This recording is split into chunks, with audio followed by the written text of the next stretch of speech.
Hi everyone, this is Mrs. Ortega here. I hope you're doing well and enjoying these videos.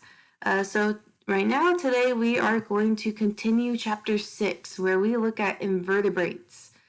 So we were going through different invertebrate groups, and last time we left off here with the molluscs. And so that's where we will pick up today on molluscs. Or phylum Mollusca. They have three main features that are common to all mollusks. Those are a muscular foot, which is usually functioning in locomotion, could be helping the mollusk stay anchored or move about. They have a second structure called a visceral mass. This is going to contain most of the organs, is inherently just the mass of body, called visceral mass. And lastly, a mantle, which secretes a shell, or secretes components to form a shell.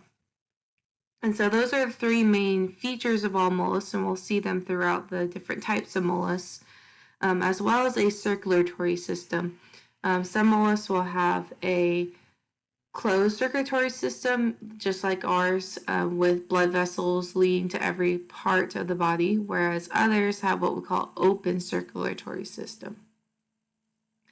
Some mollusks will feed on algae components using a rasping radula structure to scrape up food. And so let's take a look at the image here.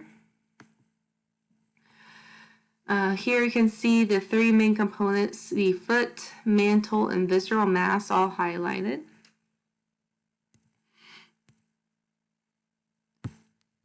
Foot, mantle, and visceral mass. The visceral mass is essentially all of the body that's highlighted in orange there.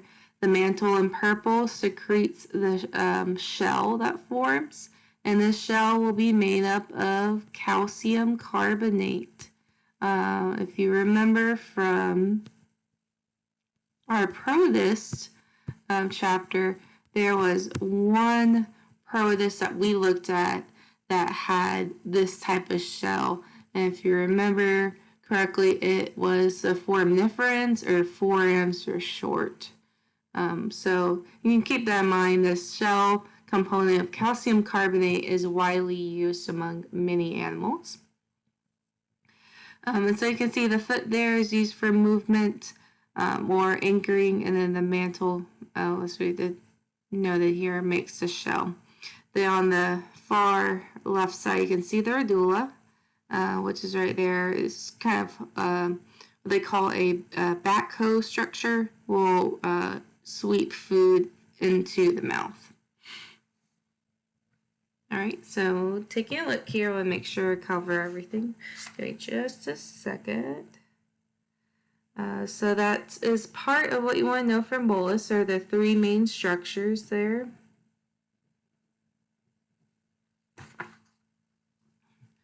So I'll go ahead and star this. Three main structures, so go ahead and highlight those two.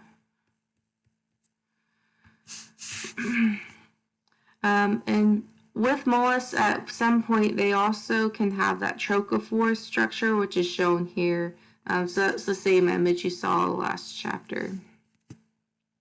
But looking into three of the four groups of mollusks, the first group are the gastropods.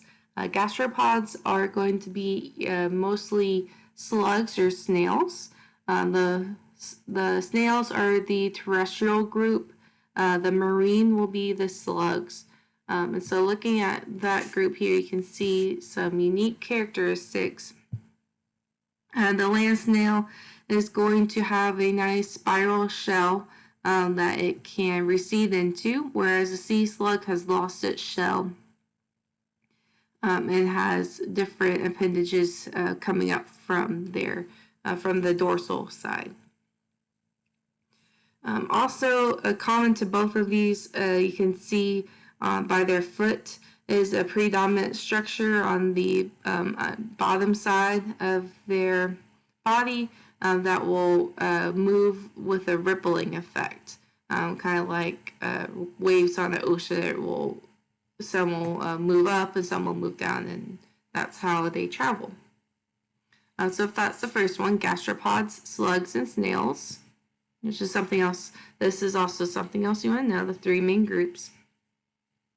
The second group are the bivalves. Bivalves are known for their shells are hinged together with a adductor muscle that's made from the foot, I believe. And these have various different methods of using that depending on which kind of group you look at, but most of them will be sedentary suspension feeders, filtering the water for food. And so that's what you can see here in our bivalves. Examples are mussels and scallops. Other ones are clams and oysters. So here mussels, you can see their shells are left to right. They're laterally hinged. And they are pretty much completely stationary. Whereas scallops here, you can see a nice ornate scallop in that example. Can move by opening and closing their shell, like the novelty chattering teeth in novelty shop. Those it can move like that. Other ones, clams, will stick their foot out of their shell to move. And so those are just unique ways of different bivalves. But key characteristic is that they have two halves of shells hinged together. And then looking at the next group, the cephalopods. This translates to head foot. So they have what we'll see very elaborate, very well-developed brain and elaborate sense organs. They also have jaws that are beak-like in nature that will rip or crush prey. And so some examples here are the squid, which I don't have a physical example, but squid is usually one that we will dissect in lab. And so we'll get to see how unique squid are in that they have an internal shell that is called a pin, like, writing pin.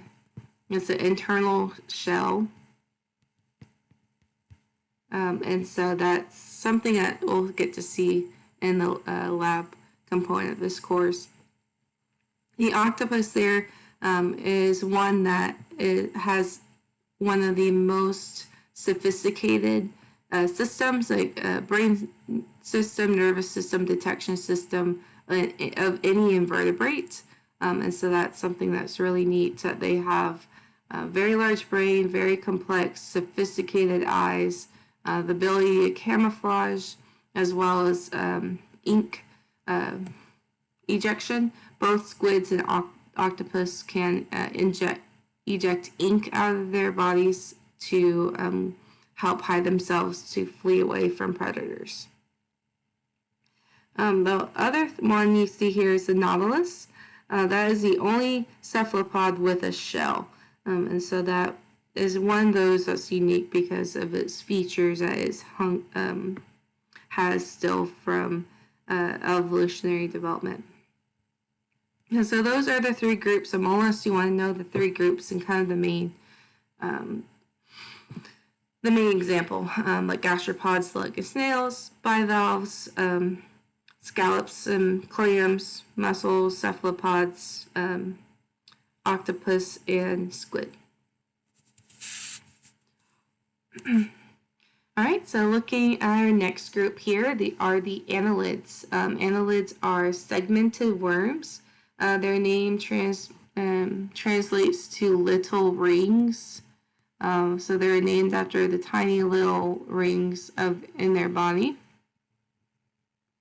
So here we can see as well, and this is also known as segmentation. So the subdivision of body parts, or a subdivision of the body of the organism into a series of repeated parts is segmentation. They also have a nervous system, which will be similar to what we saw with the flatworms. but maybe a little bit more well developed. They have a closed circulatory system, all annelids do, which will be like our circulatory system that is connected by from the heart to the lungs to the blood vessels. And so we'll see what that means for the earthworm in the next one here. But it is good to point out here that the invertebrates, like the molluscs and some arthropods, will have open circulatory systems. And so that's where they essentially don't have those blood vessels linking everything together. Instead, they're going to have the blood get pumped into this cavity, that fluid that flows over, bathes over organs. And so that is called hemolymph. And so that will hemolymph.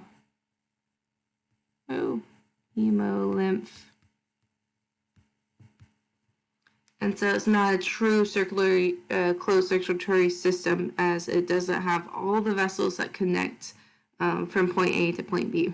So let's take a look here at the earthworm.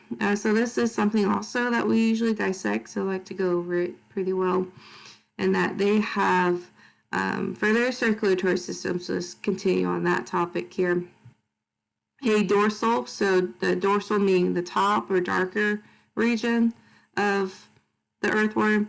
They have a blood vessel there that's going to be bringing blood from the end of the earthworm, so from the posterior end where the anus is, all the way to the head of the earthworm, or the anterior region.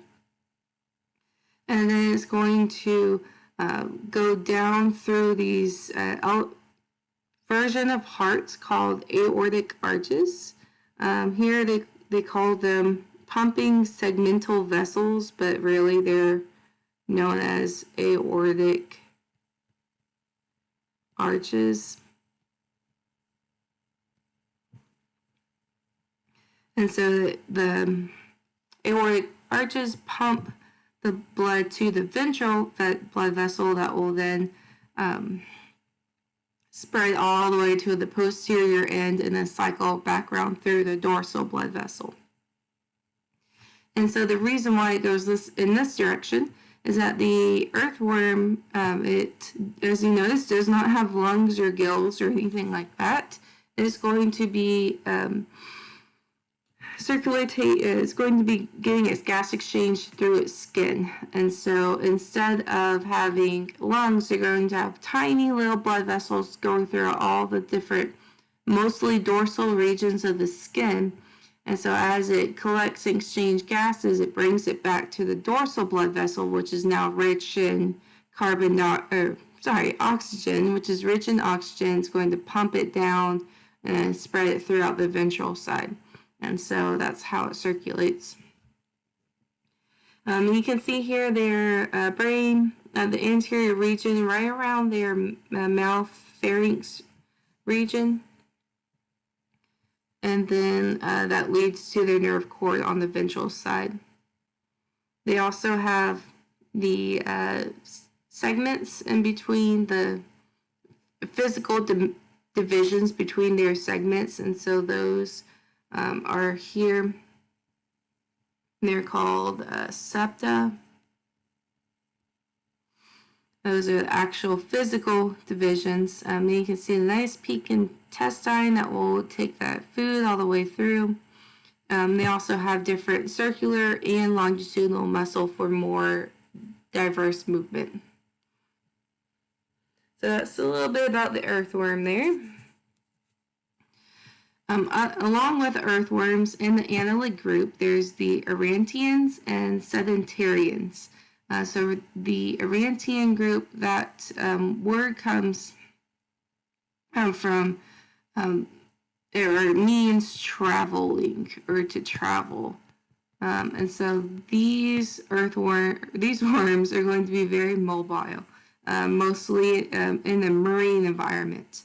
And so, given its name, the sedentarians are going to be less mobile or more stationary. So they're Sedentary means to sit or sitting. And so we'll take a look at a few examples here of those. The Atlanteans and mobile marine worms. You can see a sandworm and a ragworm here. So those aren't ones that you're super familiar with. As well as the sedentarians here. The tube-dwelling annelids that you see in this picture, those projections or tentacle-like structures coming from the top there are part of the earthworm, and it's worm. Sorry, keep wanting to say earthworm today. And then the bottom part here is calcium carbonate coming back to us again. That is being secreted by the worm. And so this is a form of protection for the worm. And so that's kind of interesting there. Another one you're probably familiar with is the leech, which is shown here. Leech has been used for bloodletting up until the 20th century, and now is mostly used to drain blood from a patient when needed for swelling, other medical reasons. Leech, they do have, some of them have claws that will physically slice their prey skin open, but all of them will have something called hyrudin.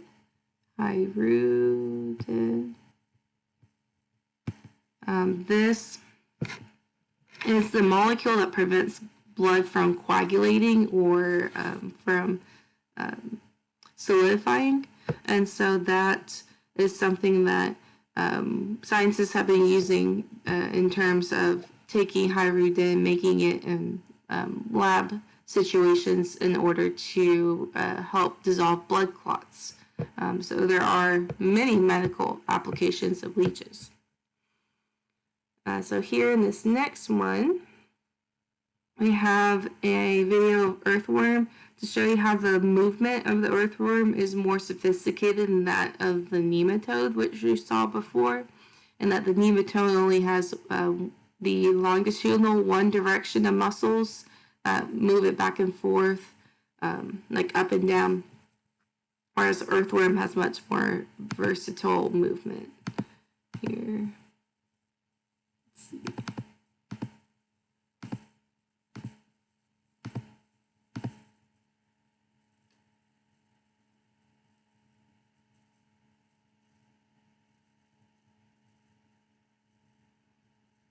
And see how it like inches forward. That's much different than what we saw with the nematode or roundworm. Something I didn't mention is they do have bristles on the outside of their skin to help with the burrowing and getting through the soil. And those are called setae, which is shown there.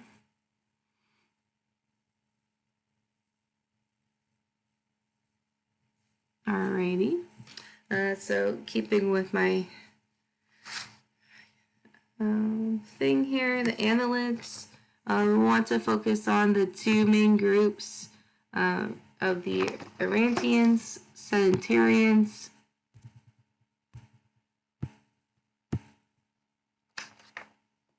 and in the sedentarians are the earthworms. So that would be one you want to know especially.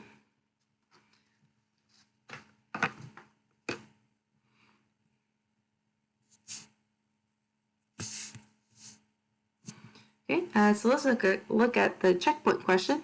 Tapeworms and blood-sucking leeches are parasites. What are the key differences between the two? Well, let's start with tapeworms are going to be internal, right? So they're going to be inside the host body, whereas the leeches can be on the outside of the host body and still be attached to the host.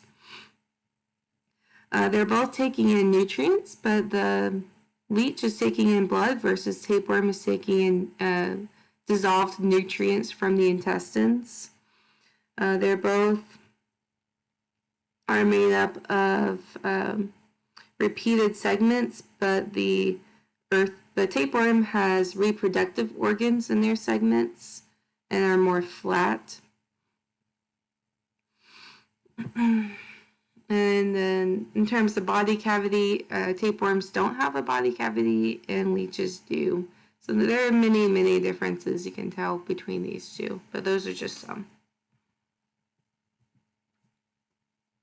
All right, on to our next group here, the arthropods. They are segmented animals known for their jointed appendages and an exoskeleton. So there are over 1 million species of arthropods, including crayfish, lobster, crab, barnacle, spider, tick, and insect.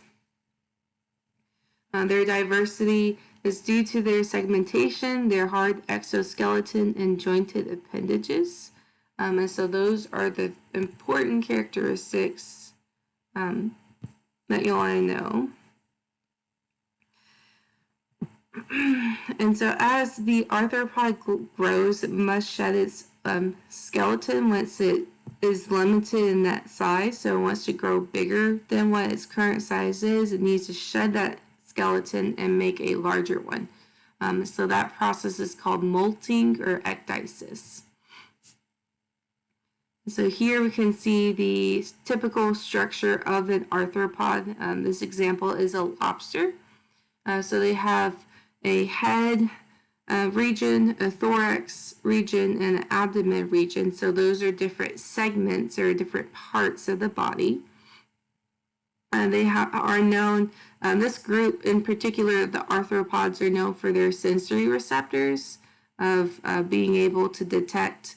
Their eyes are usually not that great, and so they rely on their other senses of touch and smell, as well as taste.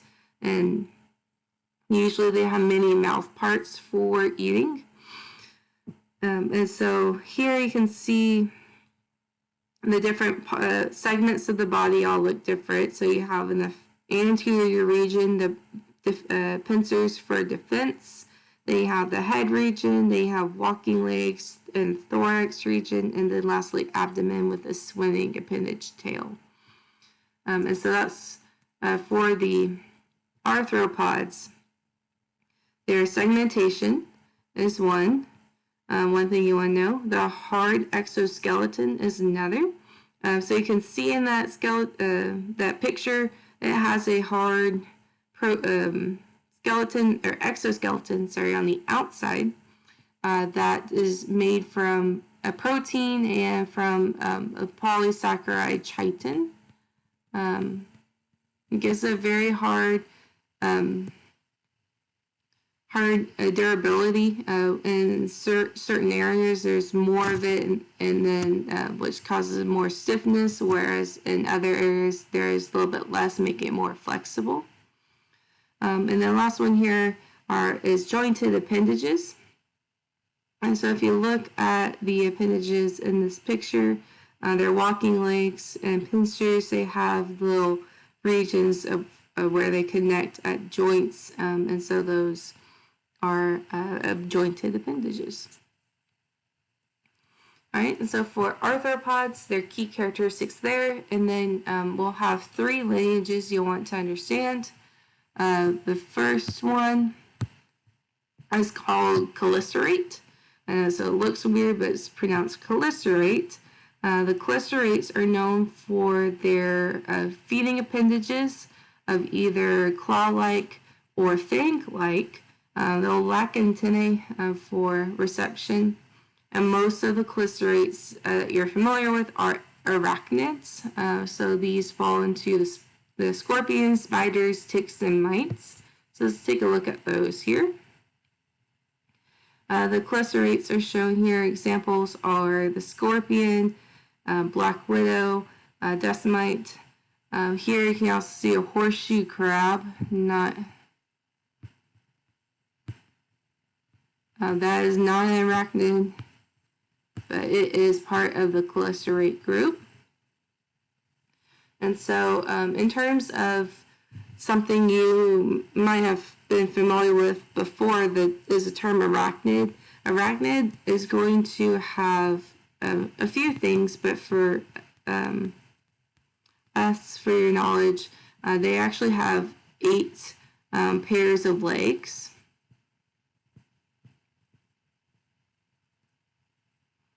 I'm sorry, I'm thinking of something else. They actually have, let's see, 6 pairs of legs.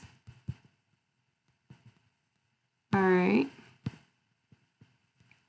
And so in the example here, you can see the black widow spider has, if you count 8 large visible legs, that's 4 pairs.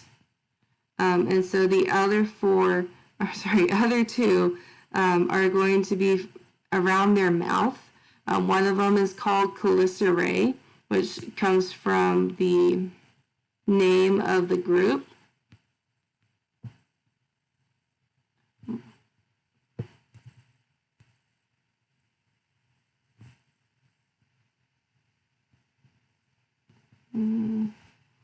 There's an A on the end of that word. I can't write it right now for some reason here. There we go. And then the other one is called pedipalps. This is going to help with eating. So this isn't something I necessarily want you to memorize or anything, but just so you can understand, all arachnids have 6 pairs of legs. 4 of them are walking legs, or walking pairs. And then one's the Crustacea, which is for feeding, which is usually like fangs, and another one's pedipalps, which is also used for feeding. Let's see what else here. Next group will be the myriapods. Myriapods are the centipedes and the millipedes. And so for us, you'll want to know those 2 are in the myriapod group. And the difference that the centipedes are carnivores. They're going to eat smaller insects, and they will have actually less legs per segment. They all have 1 pair of legs per segment, versus millipedes are going to be herbivores, and they're going to have 2 pairs of legs per segment. And so you can see that in these images here, that the millipede is going to have more legs, and so that one will be this myriapod on the top right, and then the centipede is going to be this one here with less legs. And so millipedes have more legs and they're herbivorous. Centipedes have less legs and they're carnivorous. All right, and to the third group of arthropods will be pancrustaceans.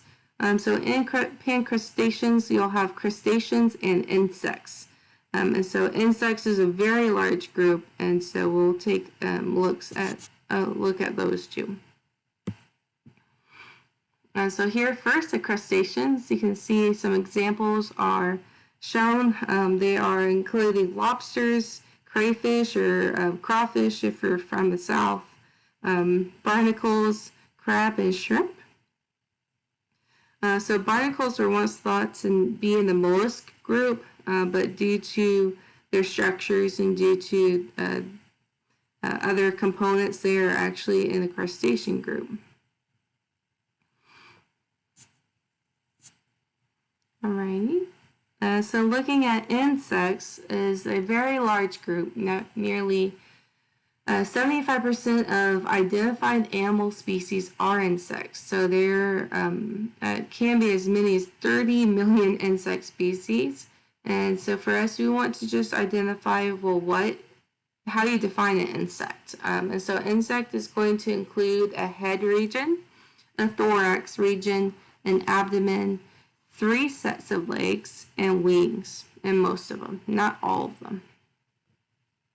And so here's a generalized insect plan, like the grasshopper has a compound eye, which a large eye with many different lenses. You have antennae, but the three regions, the head region, the thorax, and the abdomen, they have 3 sets of legs, and then wings in this example.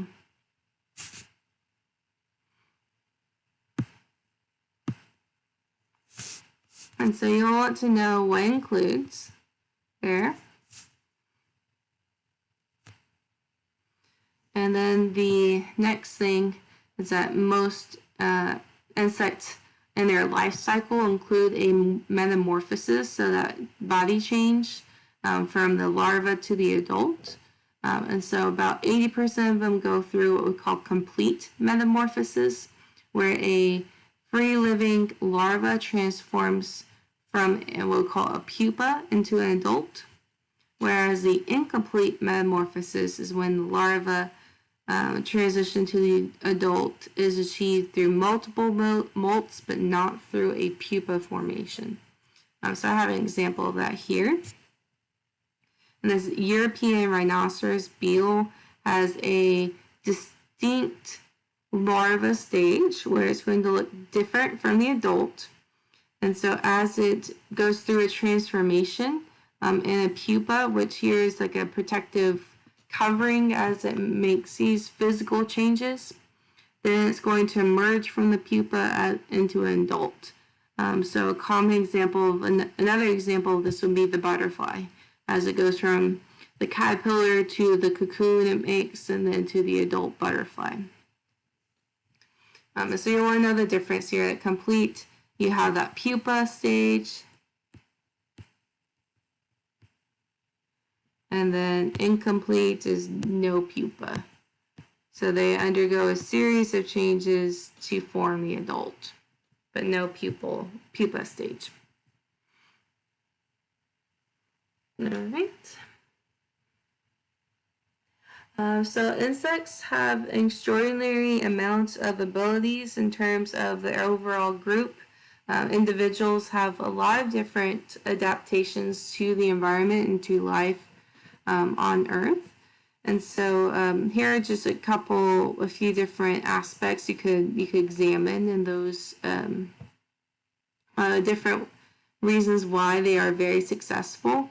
They have different body segmentation and hard exoskeleton, jointed appendages for better movements, the ability to fly, a waterproof cuticle, and a complex life cycle that has a short generation time to enable large amounts of offspring, as well as just a large amount in the population, or in the ecosystem, really.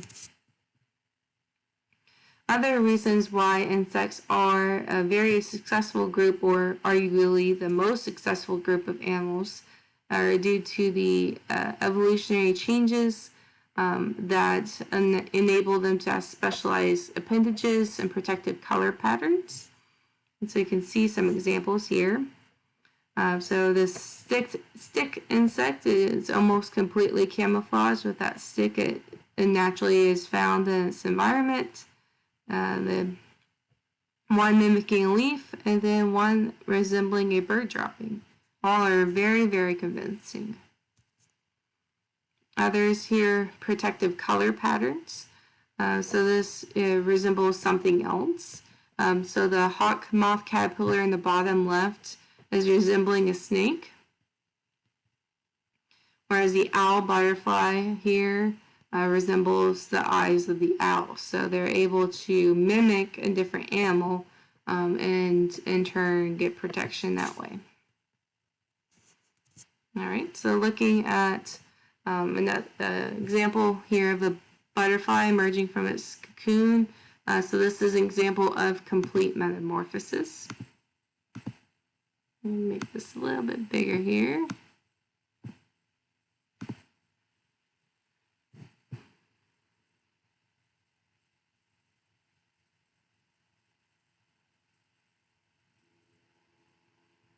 All right.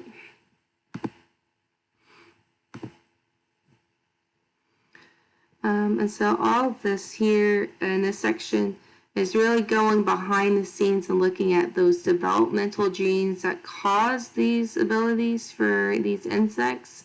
And so while it's important for our class, this is not something I will make you memorize or learn essentially for our class. So I'm going to go ahead and skip over these here. It just goes into about how those genes of those animals were able to produce the changes, the specialized appendages that you see. All right, so on to the echinoderms. Echinoderms are known for having spiny skin, a hard endoskeleton, and something called a water vascular system that enables them to move. So echinoderms are phylum Echinodermata, are including the sea stars or starfish, sand dollars, and sea urchins. They're going to be slow moving or sessile, so not moving very often, all marine, and they're going to be radially symmetrical as adults, but in some cases they will be bilaterally symmetrical as a larva, which is different. And these are going to be deuterostomes. And so looking at echinoderms, that hard endoskeleton is going to contain calcium, and there are calcium plates under thin skin, and it will have spines on the skin. They use something called a water vascular system for movement. They also have the ability to regenerate lost arms and body parts under certain conditions. And so let's take a look at that here. I'm going to first take a look at the sea star body here, which is zoomed in. And so this is one I like to do in lab for dissection, although the past semester or two we've been limited on our sea star dissections, and so we've been kind of phasing them out, but we'll probably do something with these in lab class. They're just so much fun. So looking at their tube feet that you see on the bottom here, their tube feet allow for them to do a lot of different things. They can suction onto surfaces, they can grab and move with these tube feet, and they can also grab onto their dinner, like clams, and pull them apart, open them up, and feed them to their mouth, which is on the underside of the ventral surface of the sea star. You can't see here. And so those tube feet are very, very important to the sea star. And so the way that those move is through the presence or absence of water. And so that water gets to the tube feet through what we call the water vascular system. And so it starts with this tiny little opening here. That is what we'll call a madreporic plate. And this is something you'll see towards the end of lab. And so this plate lets water in, and then it goes through this network of canals and systems to the tube feet. And so that's something we'll see in lab with the water vascular system.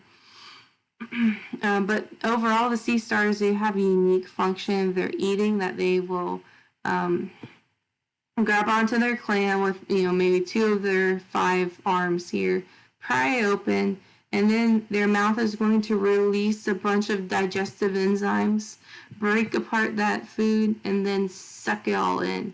And so it's very, very different. And so then from there it goes to another stomach, and it's going to spread out to all of those arms and spread the nutrients that way. And then the waste will leave the same way it came, going back to the center and then out the anus there. And so let's take a look at this video of the tube feet. This is Really cool how you get to see how they move.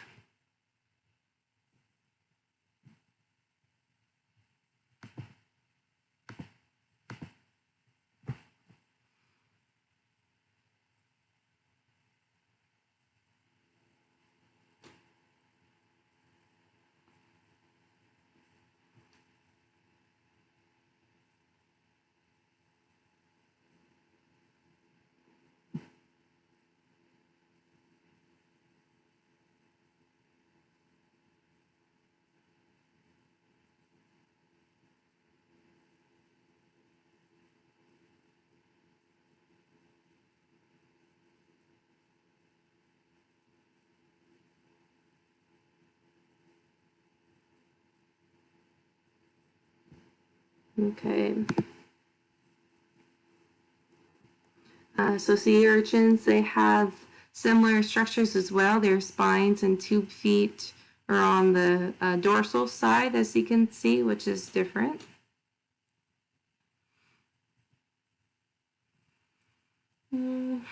So contrast the skeleton of an echinoderm with that of an arthropod. Well, echinoderms have an endoskeleton, whereas arthropods have an exoskeleton.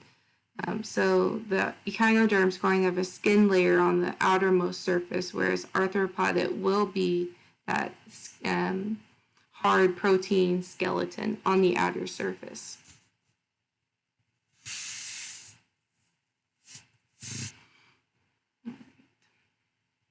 So looking at our own phylum, Chordata, has 4 main features.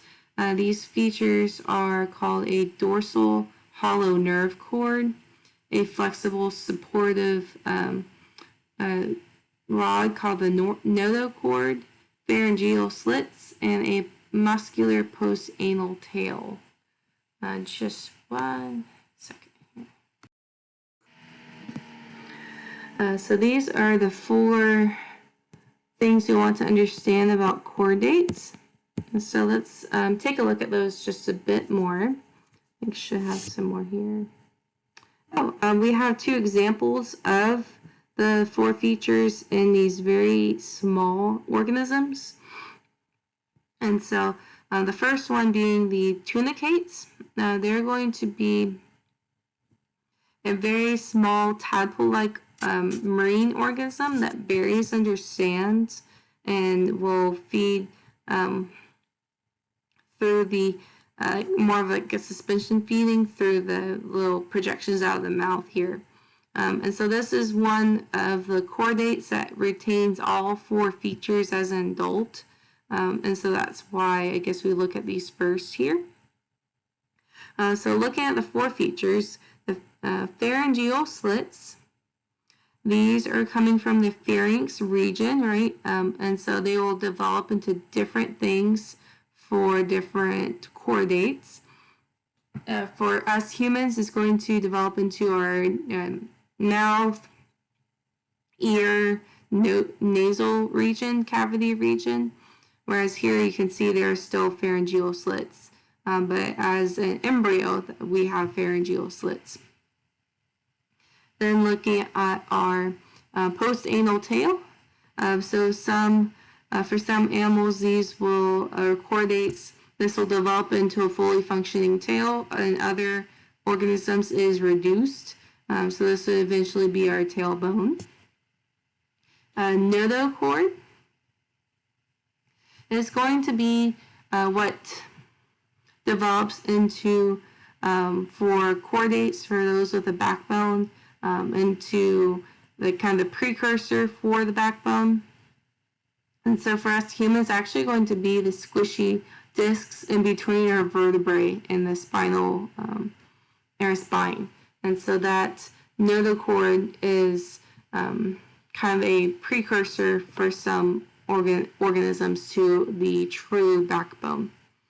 And then lastly, the hollow nerve cord is going to develop into the brain and the spinal cord. And so that's going to be our nervous system. And so those are the 4 things you want to know about chordates.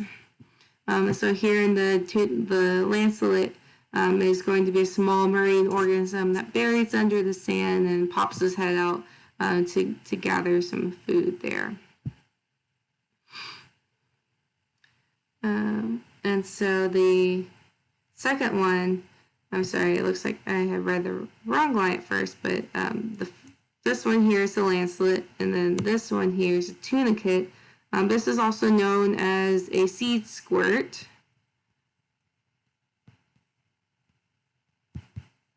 And that it will, when threatened, it will release a bunch of water through its X-current siphon, which is right here. So the water is leaving, the siphon is just kind of an opening for water solution to leave. And so this is a seed squirt. Its larva stage shown on the right also has all 4 stages. So that is another one of these early Chordata or early chordate group. So taking a look here, as you know, invertebrates play critical roles in ecosystems, provide valuable services to humans, and so there are some examples here.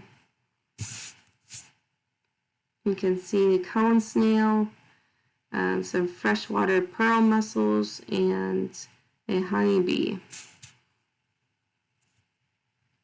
And that reaches us to the end of this chapter.